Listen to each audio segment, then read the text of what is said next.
In the lead up to the 2023 general elections, Nigerian citizens demonstrated a clear commitment to the democratic process. That said, the election exposed enduring systemic weaknesses and therefore signal a need for further legal and operational reforms to enhance transparency, inclusiveness, and accountability. While we consider the electoral legal framework provides an adequate foundation for the conduct of democratic elections, there are ambiguities in the law. For example, the Electoral Act 2022, which had its first test in a general election in 2023, and other legal instruments evidenced gaps in terms of transparency, accountability, and inclusivity, and left room for uncertain implementation. For that reason, we recommend, and this is our first priority recommendation, to protect the interests of voters through certainty of law for all stages and aspects of electoral processes by eliminating from electoral law and regulations errors and ambiguities to avoid potential for confusing interpretations and ensuring the revision processes are inclusive. A positive aspect of the voter registration process was active youth engagement, with 2/3 of the 9.5 million new registrants being young people. However, there is a need for greater efforts to protect genuine youth participation in elections, and similarly, ongoing underrepresentation of marginalized groups in political life requires robust remedial action. Overall, the collection of permanent voter cards was adversely affected by poor institutional planning and a lack of transparency. To ensure the accuracy and inclusiveness of the voter register, an external independent audit would be beneficial. The campaign was competitive, with freedom of assembly largely respected, as evidenced by the nationwide conduct of rallies. However, challenges such as the naira, cash, and fuel scarcity and incidents of orchestrated violence were observed to hamper some campaign activities and to reduce attendance. In addition, the mission recorded cases of undue interference by governors, while the campaign was also marred by internal party conflicts. Personality-focused canvassing and misuses of incumbency by governors tilted the playing field, leading to increased polarization, driven by divisive rhetoric based on ethnicity and religion. Candidates' prospects to meaningfully campaign also were negatively impacted by a high level of disputes resulting from candidate registration. The mission noted well over 1,000 pre-election court cases, some negatively impacted or overlapped with the polls. Our mission recorded more than 100 campaign-related violent incidents, including, tragically, assassinations. These and other criminal acts obstructed the campaign, disrupted the elections, and suppressed voter participation.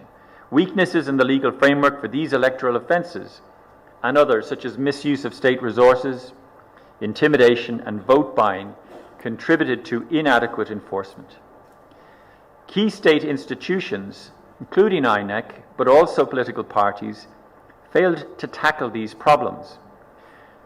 Coming to our second priority recommendation, we consider there is a pressing need to address impunity for electoral offences through robust, well-defined and effective interagency coordination governed by clear rules on non-partisanship, optimization of resources, delivery of effective investigation and sanctioning, and provision of regular public consolidated information on outcomes. INEC introduced some very positive measures early in the electoral process. For example, it increased the number of polling units and established a system of electronic accreditation of party agents, media, and observers. Public confidence, however, in INEC was severely damaged on the 25th of February due to its operational failures and lack of transparency. While some corrective measures introduced before the 18th of March elections seemed to have a positive impact, overall trust was not restored and eventually led civil society to call for an independent audit of the entire process. However, there is no legal requirement for qualification and merit-based appointments of the positions of INEC Commissioner or Resident Electoral Commissioner. Prior to the elections, selection processes were questioned, leaving the institution vulnerable to mistrust. We believe that these vulnerabilities can be effectively addressed by, and this is our third priority recommendation, establishing a robust operational framework for the independence, integrity and efficiency of electoral administration through an inclusive and publicly accountable mechanism for selecting candidates to the posts of INEC commissioners and recs based on clear criteria of evaluation of merits, qualifications and verified non-partisanship. A number of key issues hindered freedom of expression and limited voters' access to diverse information. For example, analytical reporting was limited due to self-censorship by state-level outlets who feared retribution from governors. Fines were imposed by the broadcast media regulator without due process. We are also seriously concerned journalists face attacks and with little consequences for the perpetrators. Therefore, and our fourth priority recommendation, we consider it essential to afford adequate protection to freedom of expression by developing a comprehensive operational framework underpinned by the skills and means for ensuring prompt investigation and prosecution of all types of attacks against media practitioners. Positively, the media raised voters' awareness, fact checkers stood up against disinformation, and media outlets extensively covered the campaign, providing equitable exposure to both the APC and PDP. Disappointingly, politicians avoided answering merit-based questions during interviews and instead engaged in party infighting. While social media was an important tool for information exchange, campaigning and mobilization, misinformation was massively spread. Additionally, we noted legal provisions such as the Cybercrime Act had the effect of encouraging self-censorship, and we therefore consider amendment of the legislation is needed to safeguard freedom of expression.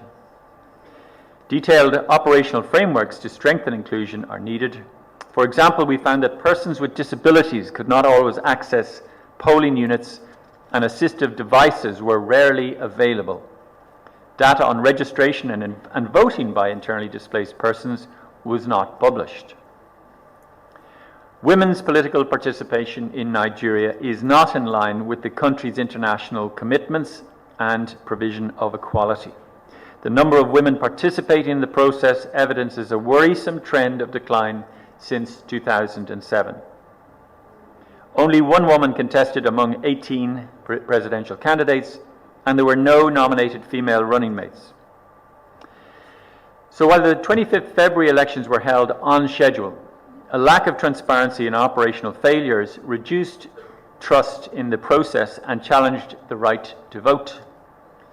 Voters assigned to new polling units had difficulties in identifying their correct polling unit, and the conditions in almost half of polling units observed did not ensure the secrecy of the vote. In 16 states, the mission noted incidents of violent attacks on polling units and indeed on INEC staff and harassment of voters. The counting procedures were negatively impacted by overall poor understanding, particularly in completing forms